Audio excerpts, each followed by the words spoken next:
നൽകി. ഞാൻ പാടിയ പാട്ടുകൾക്കൊക്കെ നീ എന്തിനു താളം നൽകി?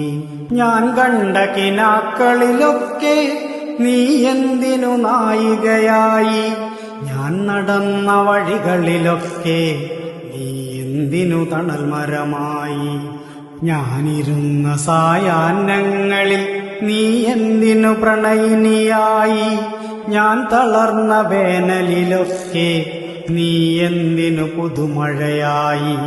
ഞാൻ നനഞ്ഞ മഴകളിലൊക്കെ നീ എന്തിനു കുളിരായി വന്നു? ഞാൻ വരച്ച ചിത്രങ്ങൾക്ക് നീ എന്തിനു ജീവൻ നൽകി? ഞാൻ കരഞ്ഞ രാവുകളിൽ നീ എന്തിനെൻമിഴിയായി? ഞാൻ നിന്റെ ആരാണെന്ന് നീയൊന്നു ചൊല്ലിടൂ, നീയൊന്നു ചൊല്ലിടൂ.